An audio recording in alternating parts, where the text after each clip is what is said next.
Nos destaques do Panorama CBN de hoje, eu conto para você que o julgamento do marco temporal das terras indígenas voltou a ser paralisado hoje no Supremo Tribunal Federal. O ministro André Mendonça pediu mais tempo para analisar o caso. O placar está 2-1 contra esta tese. No noticiário internacional, o Papa Francisco passou por uma cirurgia de emergência e vai continuar internado nos próximos dias. E no esporte, a tenista Bia Haddad fez história novamente em Roland Garros. Agora ela é a melhor tenista brasileira dos últimos 55 anos. Panorama CBN. Olá para você que está ouvindo o Panorama CBN. Eu sou a Juliana Prado e vou te contar em menos de 30 minutos tudo que foi notícia nesta quarta-feira, dia 7 de junho de 2023. E eu começo o episódio de hoje pelo Judiciário, porque o Supremo Tribunal Federal retomou hoje o julgamento que deve decidir sobre a aplicação do marco temporal na demarcação de terras indígenas aqui no Brasil. Essa questão é polêmica e começou a ser analisada em 2021 e o placar estava empatado em 1-1. Esse debate ele é bem complexo porque avalia a tese de que os indígenas só podem reivindicar as terras que já eram ocupadas por eles até o dia 5 de outubro de 1988, que é a data de promulgação da Constituição Federal. Só que esse debate ele opõe os povos tradicionais e os ruralistas, que reclamam das demarcações de terras indígenas pelo país. Já os indígenas avaliam que a medida restringe a possibilidade de demarcação de novas áreas de proteção aos seus povos e ainda traz ameaças à preservação ambiental. O julgamento desse caso aí no STF tem uma repercussão geral, ou seja, o resultado do Supremo vai ser aplicado em todas as instâncias do Judiciário. Então, centenas de processos vão ser impactados. Como eu contei para você, o placar desse julgamento estava em 1-1 e na retomada do julgamento hoje, o ministro Alexandre de Moraes votou contra o marco temporal e o placar foi para 2-1. Mas depois do voto de Alexandre de Moraes, o STF suspendeu mais uma vez esse julgamento. Isso aconteceu por causa de um pedido de vista feito pelo ministro André Mendonça, após o ministro Alexandre de Moraes votar contra o marco temporal.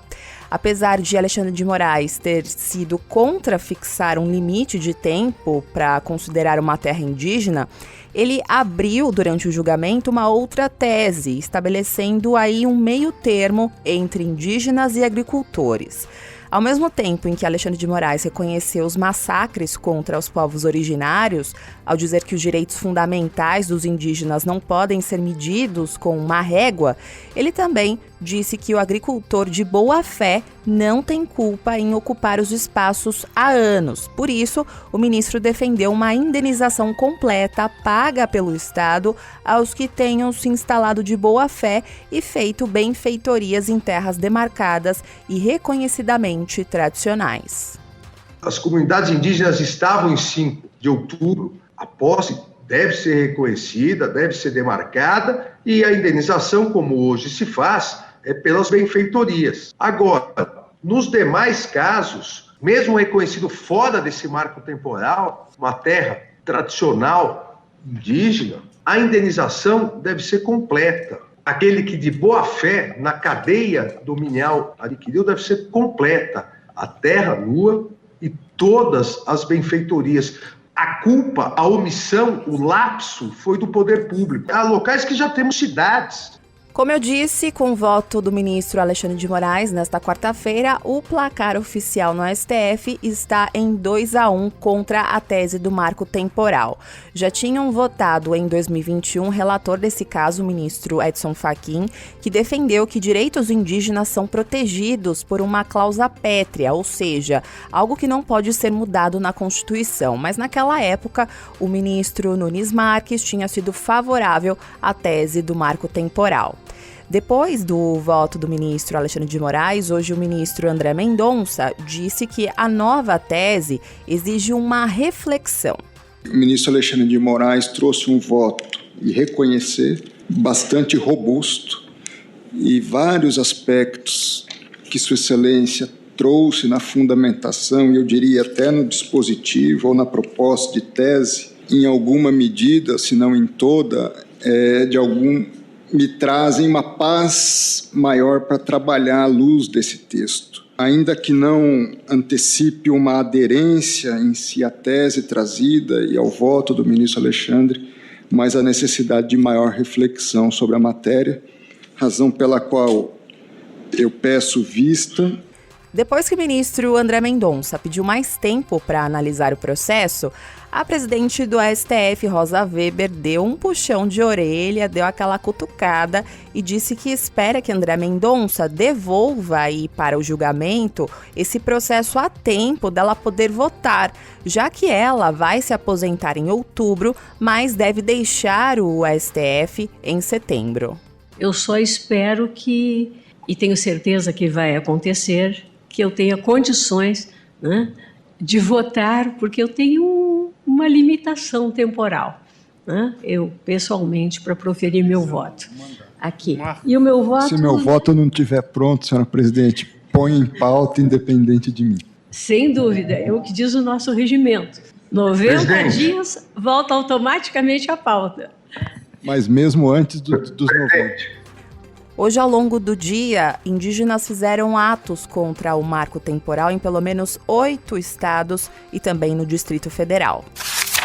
E esta quarta-feira também teve atualização sobre o caso do coronel Mauro Cid, braço direito do ex-presidente Jair Bolsonaro, que está preso por causa daquela fraude no cartão de vacinação de Jair Bolsonaro.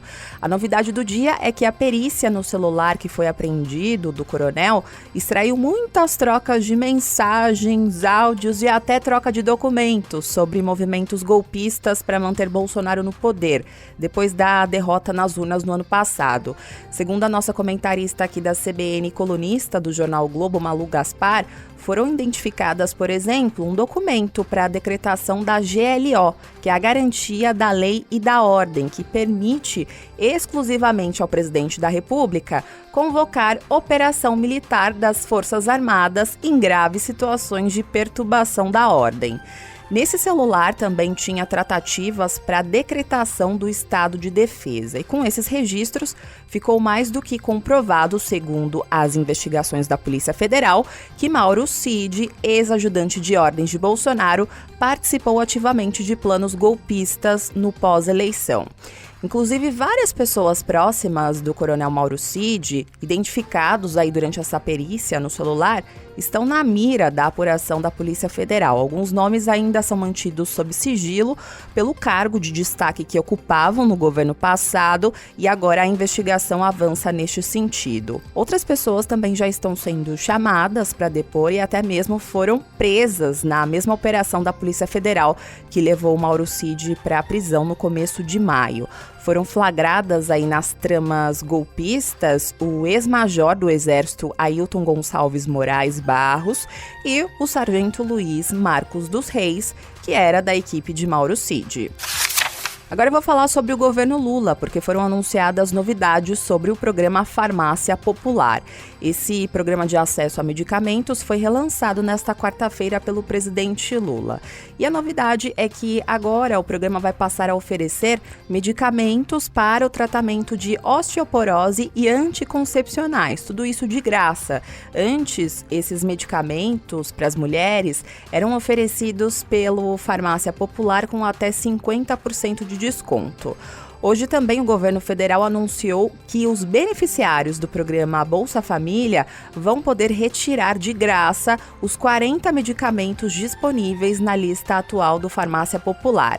E entre os remédios que têm apenas desconto e agora vão passar a ser de graça para quem recebe o Bolsa Família, estão 4 anticoncepcionais, 2 tipos de tratamento para a doença de Parkinson, 3 remédios usados no controle do colesterol, 3 alternativas também para controle da rinite e fraldas geriátricas. Segundo o governo, quem recebe o Bolsa Família não vai precisar fazer um novo cadastro para retirar esses medicamentos sem pagar nada.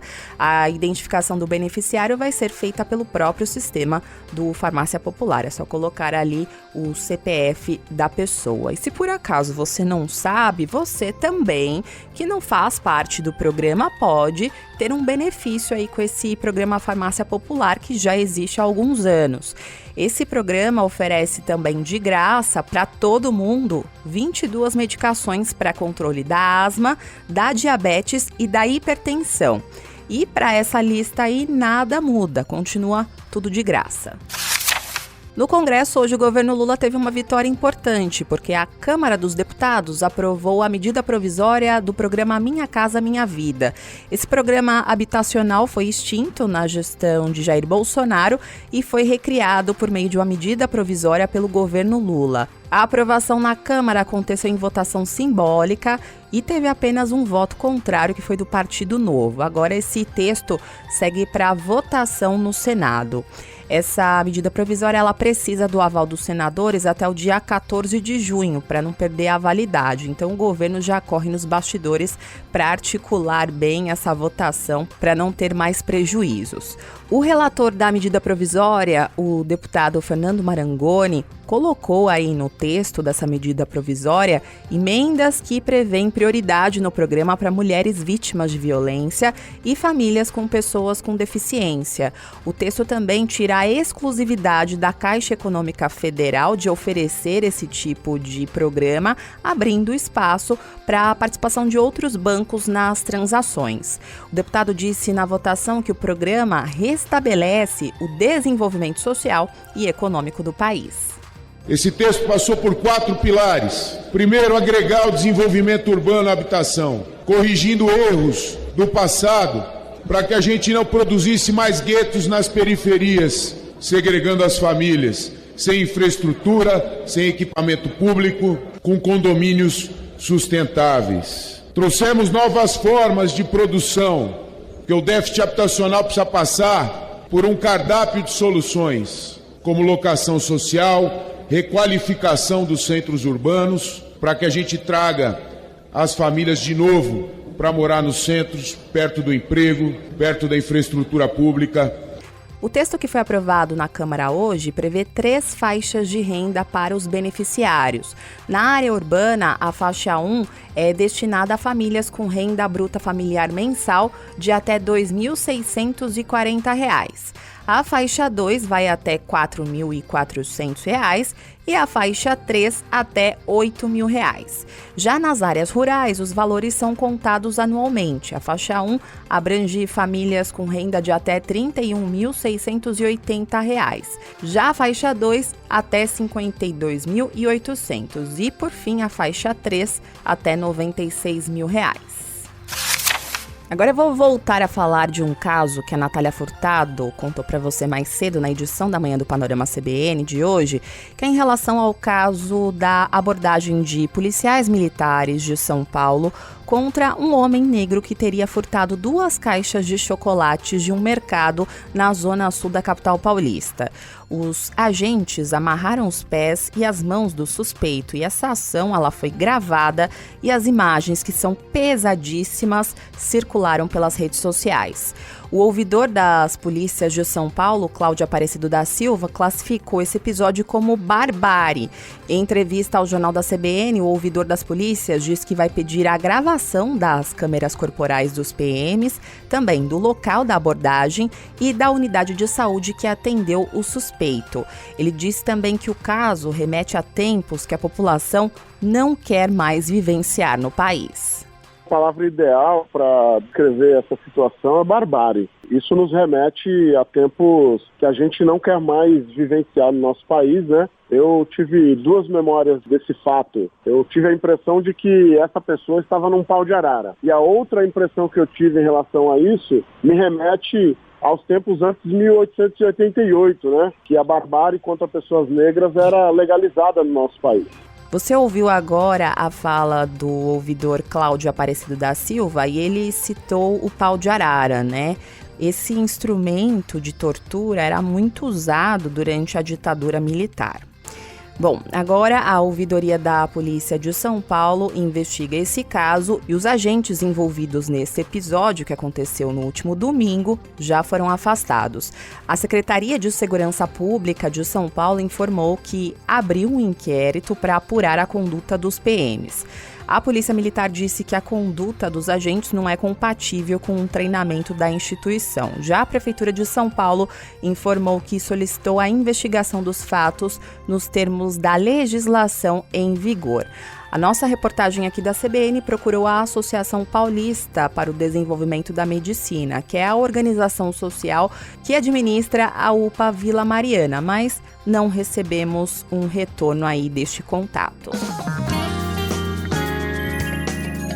Na economia, bora falar de inflação, porque após uma alta no mês de abril, a inflação do nosso país caiu para 0,23% em maio. Esse resultado foi puxado pela queda nos preços dos alimentos, dos combustíveis e das passagens aéreas. Essa é a menor variação desde setembro de 2022, quando houve uma deflação de 0,29%.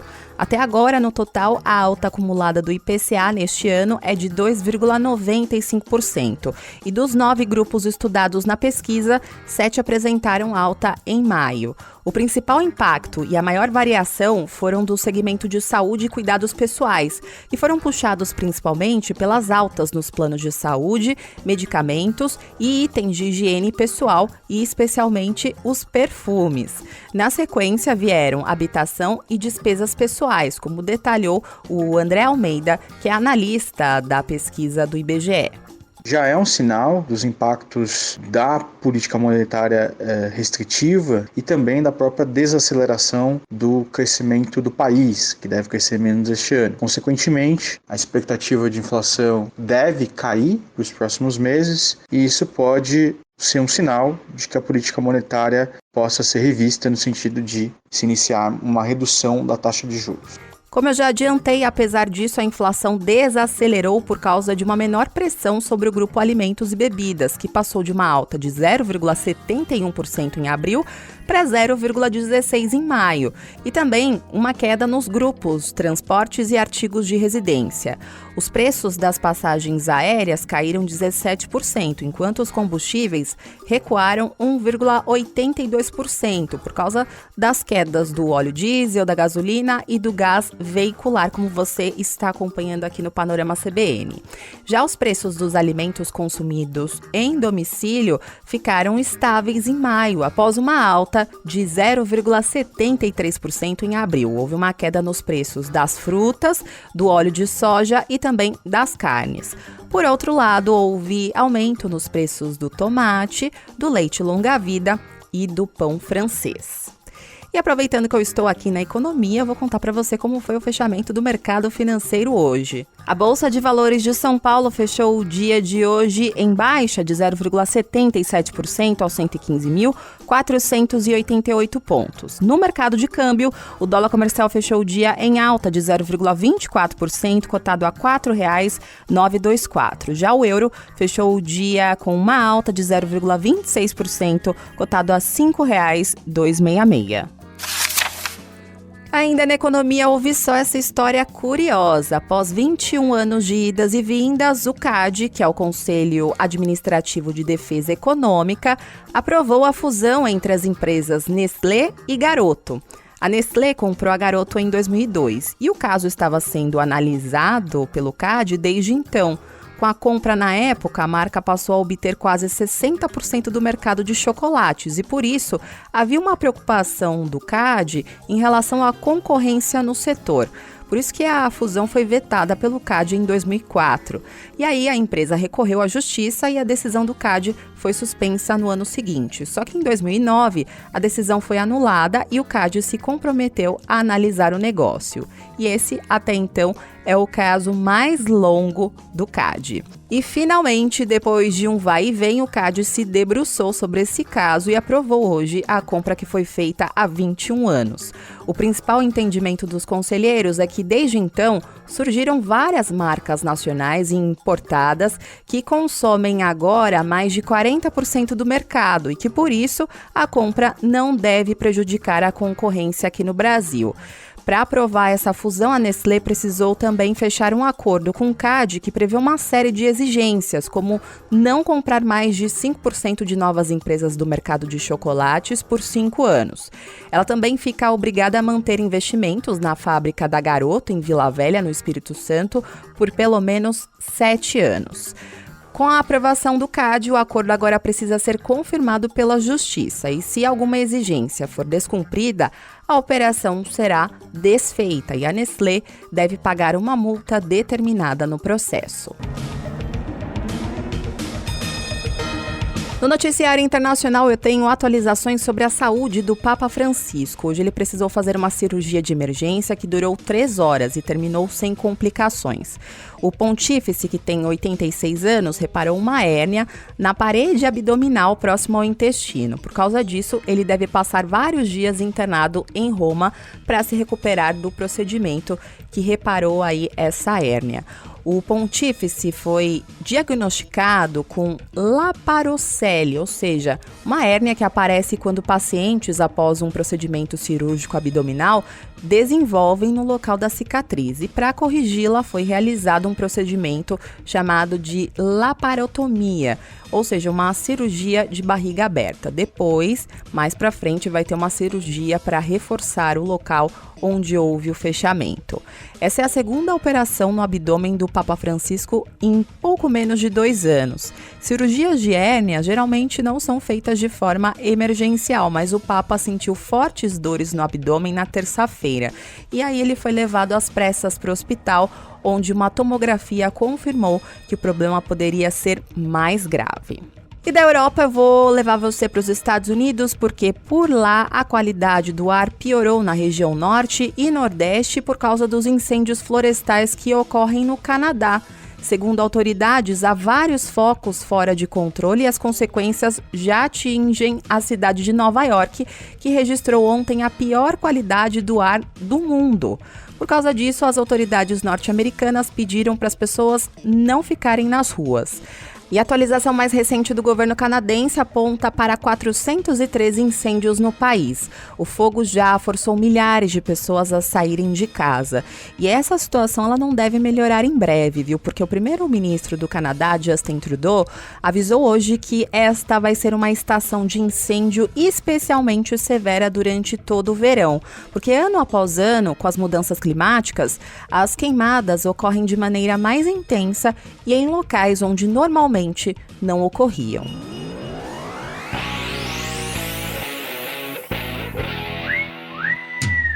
E no esporte, hoje foi mais um dia que a história foi feita no tênis, no torneio de Roland Garros em Paris, na França. Beatriz Haddad Maia agora é a melhor tenista brasileira dos últimos 55 anos, porque ela venceu a tunisiana Ons Jabeur, que é a 7ª colocada no ranking mundial. E com isso ela avançou para a semifinal de Roland Garros. E falando de tênis individual, que é a categoria dela, ou categoria simples, para usar o termo aí mais técnico, a Bia é a primeira mulher brasileira a jogar uma semifinal de um Grand Slam, como são chamados os 4 principais torneios do esporte. Isso não acontecia desde que Maria Esther Bueno parou na semifinal do US Open em 1968, há 55 anos para ser mais exata. Em Roland Garros, isso não acontecia desde 1963, também com Maria Esther Bueno, que nunca foi campeã em Paris, mas conquistou 4 títulos do US Open e 3 em Wimbledon. Assim como já havia acontecido nas 2 fases anteriores, a dona Beatriz Haddad Maia fez o torcedor brasileiro sofrer. Ela perdeu no início, mas depois ela conseguiu reverter no 3º set e avançou para a semifinal após 2 horas e 29 minutos de jogo.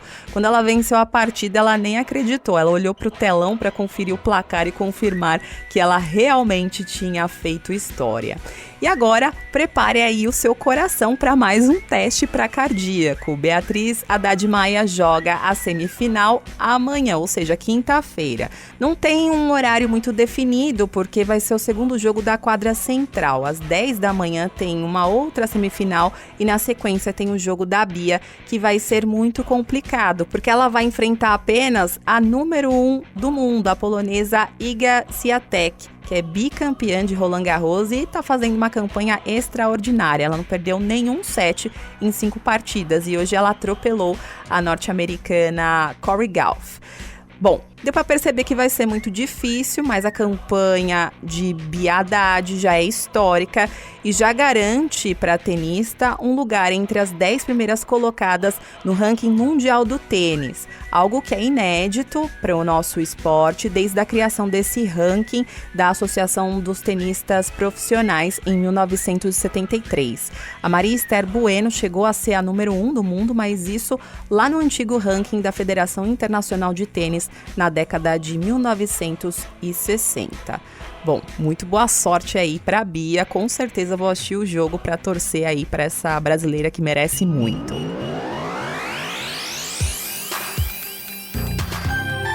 Agora eu vou indo nessa, muito obrigada pela companhia de hoje. O roteiro e a produção deste episódio foram feitos por mim e a montagem e a sonorização são do Daniel Mesquita, o Dom. E antes de ir, eu tenho um recado para você. Amanhã e na sexta-feira não estarei por aqui, mas Gabriel Freitas vai cuidar aqui da lojinha. Vai ter uma edição diária do Panorama CBN nesses 2 dias. Eu e a Natália Furtado voltamos na segunda-feira, combinado?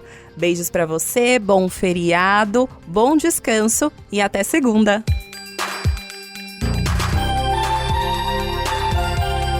Panorama CBN. As principais notícias do dia em menos de meia hora.